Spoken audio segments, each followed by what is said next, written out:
We have the power to make meaningful conversations in the first 7 seconds. Now, if you think about it, when you meet someone for the first time, whether you're excited to meet them or whether you have no idea who they are, you're going to get a first impression of them in the first 7 seconds. And this is known as the 7-second rule. It's the idea that very quickly we get an initial idea of whether we like someone or whether we don't. Now, this has evolved from a basis of survival, where we've had to decide quickly if someone is a person we can trust or if someone could potentially be a threat for us later down the road. And it's very similar also to the fight-flight response, where our body has to decide quickly if we're going to take on a threat in front of us or run away from the threat. Now, we still see this today, this automatic thinking, and we see it in our professional lives, in our personal lives, and in many instances, it's very helpful for us.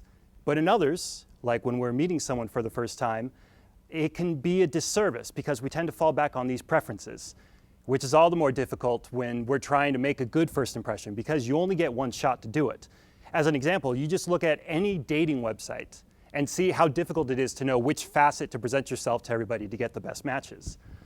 So, because there's so much anxiety on the person to be given the good first impression, I think it's better to make those connections that when the listener is withholding those judgments. And to do this, there's 4 guideposts to help out. The first is to simply know when to use it, when to turn off this automatic thinking. Now remember, we see it in our lives and it's helpful in many instances.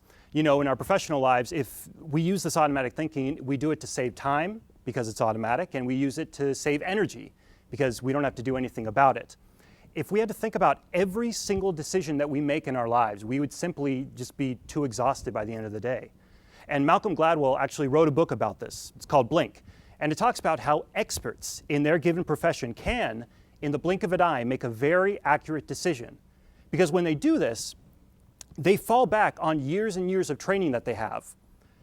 Now, to know when to use this automatic thinking and when to turn it off, I recommend to look at time. Simply, how much time do you have? Because if let's say you're a doctor, you have to look at so many clients in a day, you have X amount of tasks that you need to get through. Using this automatic thinking helps with the process and it saves you energy. But when you use this automatic thinking when you are meeting someone for the first time, what you're falling back on are these preferences that have been ingrained in you since childhood. Because when you grew up, you had a small community of people. Your people that you met were around the same social circle, social status, same social group. When you meet people now, anyone that doesn't necessarily fit that mold just feels a little bit uncomfortable and you tend to break down that conversation.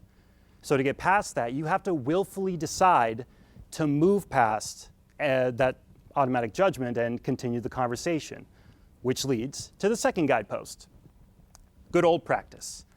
Now, when I say you should be practicing at this, obviously you should be, but it gives the idea that you should be doing it an hour a week or, set a certain amount of time to do it. And it's not necessarily like that. Like when you look at an athlete, they go through something called deliberate practice, where they work on something over and over again, a specific skill set, they get immediate feedback on it, and then they try to gain that slight edge over their opponent because their opponents are doing the same thing. When you're meeting people trying to push this automatic thought aside, you're not trying to be better than the person you're talking to. You're trying to be better than yourself the day prior. So it just takes a little bit of time to do it. Just a little bit. And you can actually practice this while you're interacting with people. You don't need to prepare for it, which begs the question. A lot of people might wonder, so then how do I initiate this? Well, the thing that I recommend is talk about the environment that you guys are in. What brought you both into that same room together? So let's say that you are at a friend's wedding. You can ask the person, how do you know the happy couple?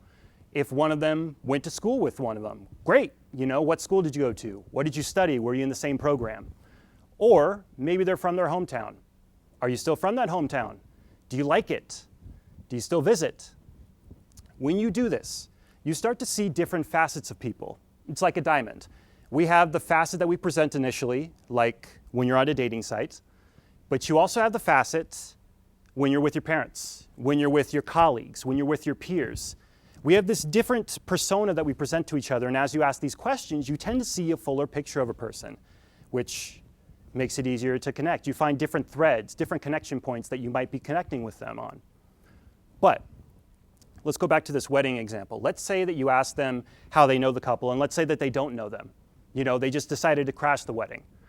Well, if wedding crashes are your thing, great. Ask them, why did they decide to crash this wedding? Was it the names that were entertaining? Was it the decorations outside? Or maybe you're a little offended, you're a little hurt. This might be something that ruins a special day for someone you care about and you're inclined to tell someone.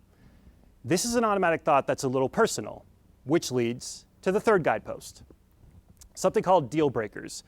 Now, because these automatic thoughts are personal, we have them because they kind of defend us a little bit. They protect our emotions. These are developed over time sometimes. These are okay to have, but the issue comes when you have too many of them and when they're too common, meaning when you have one deal breaker that applies to so many people, because you start isolating all of these opportunities to connect with them. So in this instance, it would be helpful to look at this deal breaker and see if you could treat it like an automatic thought. Simply push that thought aside as you continue the conversation. But when you do that, it's going to be more difficult because you're going to feel it there still, you're going to hear it giving influence, giving insight, which leads to the fourth guidepost, a way to deal with that.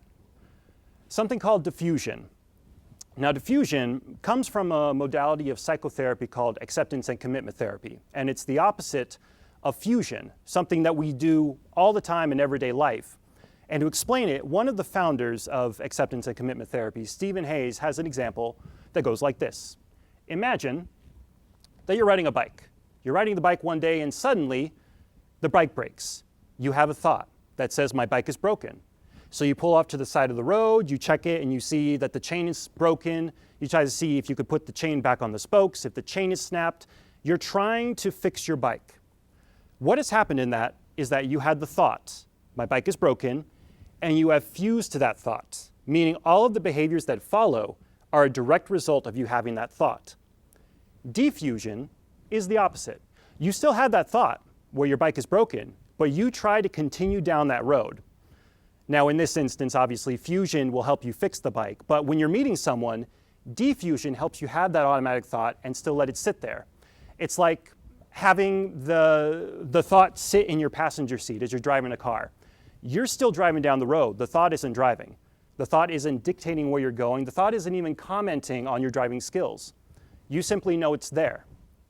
It might be uncomfortable for you to know that it's there.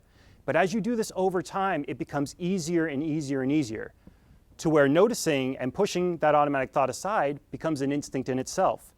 And then suddenly, you could see a fork in the road. And then you can actively decide whether you go down the easy path, you use this automatic thinking, or you decide to take the slightly more challenging road with more scenery, and you might learn a thing or two about yourself and about a person. So, with these four guideposts, we are able to make better connections with people more than we did yesterday, simply by knowing that we have automatic thinking and that we can turn this off, learning how to actively practice this by actively deciding that we're going to be practicing this each and every time we interact with someone, knowing that some of these automatic thoughts do have a personal touch and some of them are okay, others are limiting in our ability to connect with others. And finally, through diffusion, we learn how to set those automatic thoughts aside for more personal automatic thoughts that have a personal touch to us. And when we do this, we eventually realize that our community grows. We see more people around us. We understand people in a fuller picture. We see more different types of cultures around there. And it actually might make us happier people, according to a Harvard study that spanned over 80 years.